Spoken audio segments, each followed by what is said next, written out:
इकडे आगामी विधानसभा निवडणुकीच्या तोंडावरती हिंदुत्वाच्या मुद्द्यावरती भाजप अधिक आक्रमक होणार आहे।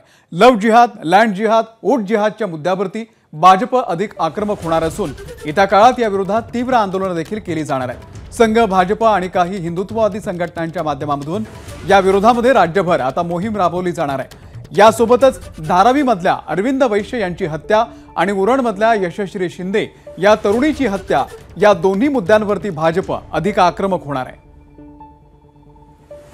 सुशांत सावंत या संदर्भातले अपडेट देतील। सुशांत, नेमकी काय रणनीती आखलेली आहे भाजपनं? अमोल, आपण जर बघितलं असेल तर नुकतीच भाजप पदाधिकाऱ्यांची आणि संघाच्या स्वयंसेवकांची खऱ्या अर्थाने मुंबईत बैठक झाली आणि या बैठकीत महत्त्वाचा मुद्दा जो होता तो हिंदुत्वाचा मुद्दा होता।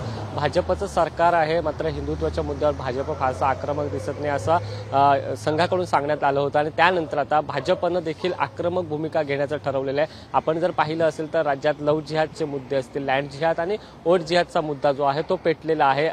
किरीट सोमय्या सातत्याने वोट जिहादच्या बाबत बोलताना आपल्याला पाहायला मिळतात। येत्या काळात लव्ह जिहाद, लँड जिहाद आणि वोट जिहाद याचा मुद्दा घेऊनच भाजप रस्त्यावर उतरेल आणि त्यावेळी भाजपसाठी हिंदुत्ववादी संघटना ज्या आहेत त्या देखील असतील। आपण जर पाहिलं असेल तर उरणमधील तरुणीची हत्या असेल, त्यासोबत धारावीतलं प्रकरण असेल, हा देखील मुद्दा गाजण्याची चिन्ह आहेत। कारण पाहिलं असेल काल मुंबई भाजप अध्यक्ष आशिष शेलार हे धारावीमध्ये गेले होते, त्यांनी देखील त्या तरुणाच्या कुटुंबाची भेट घेतली होती आणि त्यानंतर आता भाजप कुठेतरी आक्रमक दिसत आहेत। आगामी विधानसभा निवडणुका लक्षात घेऊनच आता हिंदुत्वाचं कार्ड भाजपकडून खेळलं जाणार आहे। आपण जर पाहिलं असेल तर लोकसभा निवडणुकीत भाजपला सर्वाधिक फटका बसला आणि तो फटका बसण्यामागचं मुख्य कारण म्हणजे मुस्लिम मतं होती आणि त्याचमुळे आता हिंदू मतदार जे आहेत ते मतदारांमध्ये जागृती देखील भाजपकडून करण्यात येणार आहे। त्यामुळे पुढचे 2 महिने जे आहेत ते हिंदुत्वाच्या मुद्द्यावर भाजप आणि भाजपचे नेते, संघ, हिंदुत्ववादी संघटना आक्रमक दिसणार आहेत। उद्या देखील भाजप आमदार नितेश राणे एक मोर्चा सहभागी होणार आहे। चेंबूरमध्ये खऱ्या अर्थानं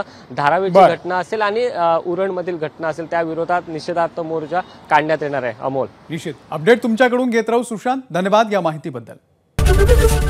एबीपी माझा, उघडा डोळे बघा नीट।